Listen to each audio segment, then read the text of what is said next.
சில குட்டீஸ் எல்லாருக்குமே வந்து பார்த்தீங்கன்னா, ஒரு சிறப்பான குட் ஆஃப்டர்நூன்பா. முடிந்தது எக்ஸாம். எல்லாமே ஃபினிஷ்ட் ஆயிருச்சுப்பா.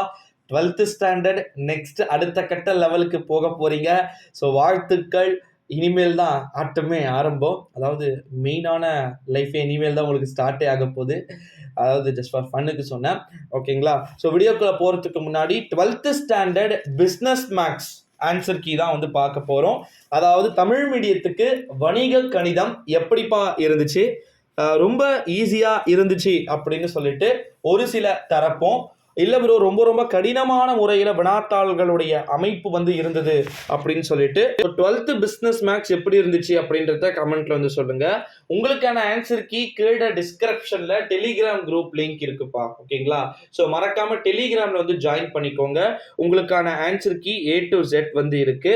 எளிமையான முறையில தான் ப்ரோ கேட்கப்பட்டது அப்படின்னு சொல்லிட்டு ஒரு சில ஸ்டூடெண்ட்ஸும் சரி, ஒரு சில ஸ்டூடெண்ட்ஸ் இல்ல ப்ரோ அப்படியெல்லாம் சொல்லிக்கிற மாதிரிலாம் இல்ல, ரொம்ப டஃப்பா இருந்துச்சு ப்ரோ அப்படின்னு சொல்லிட்டு ஒரு சில ஸ்டூடெண்ட்ஸுமே வந்து கமெண்ட் பண்றத நம்மளால வந்து பார்க்க முடிகிறது.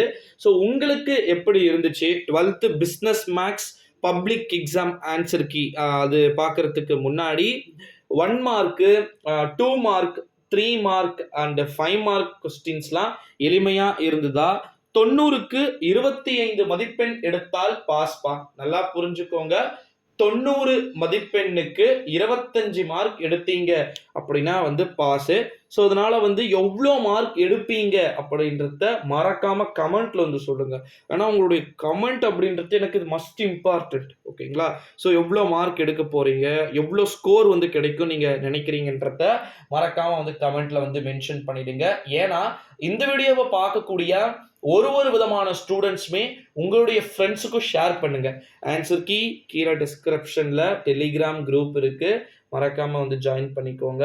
நெக்ஸ்ட் அடுத்த கட்டமா நிறைய இருக்கு நம்ம பேச வேண்டியது. பேப்பர் வேல்யூவேஷன், பேப்பர் கரெக்ஷன்லாம். ஸோ அதை பற்றிலாம் பார்க்கலாம். நன்றி.